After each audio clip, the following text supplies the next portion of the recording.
Bluetooth headphone ব্যবহার করছেন? একটা প্রশ্ন অনেকেরই মাথায় আসে, এতে কি ক্যান্সার হতে পারে?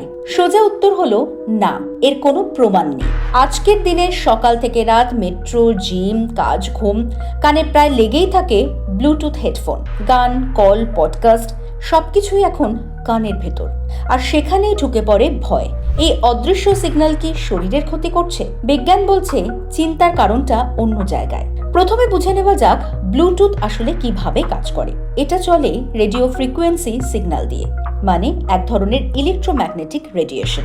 শুনতে ভয় লাগলেও এটা নতুন কিছু নয়। আপনার ফোন, ওয়াইফাই, টিভি সবই এই ধরনের সিগন্যাল ব্যবহার করে। এবার আসল পার্থক্যটা, সব রেডিয়েশন একরকম নয়। এক ধরনের রেডিয়েশন রয়েছে যা খুব শক্তিশালী, যেমন এক্স-রে, এগুলো শরীরের কোষের ডিএনএতে প্রভাব ফেলতে পারে। আরেক ধরনের আছে কম শক্তির।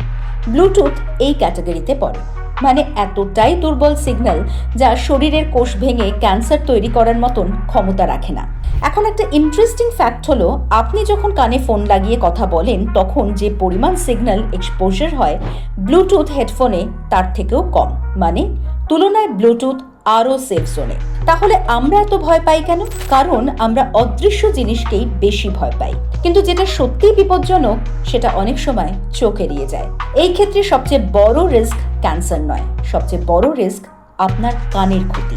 উচ্চ ভলিউম লম্বা সময় ধরে শুনলে কানের ভিতরে সূক্ষ্ম কোষগুলো ধীরে ধীরে নষ্ট হতে থাকে, এবং এই ক্ষতি অনেক সময় স্থায়ী, মানে আপনি বুঝতেই পারবেন না কখন আপনার শোনার ক্ষমতা কমে যাচ্ছে। এখন প্রশ্ন, নিজেকে সেফ রাখবেন কিভাবে? খুব সহজ, 60/60 রুল মেনে চলুন। ভলিউম 60% বেশি নয়, এবং একটানা 60 মিনিটের বেশি শুনবেন না। এর সঙ্গে মাঝে মাঝে বিরতি নিন। অপ্রয়োজনে ভলিউম বাড়াবেন না, আর সম্ভব হলে ইন ইয়ারের বদলে ওভার ইয়ার ব্যবহার করুন। মনে রাখবেন, প্রযুক্তি ভয় পাওয়ার জিনিস নয়, কিন্তু অন্ধভাবে ব্যবহার করাও বুদ্ধিমানের কাজ নয়।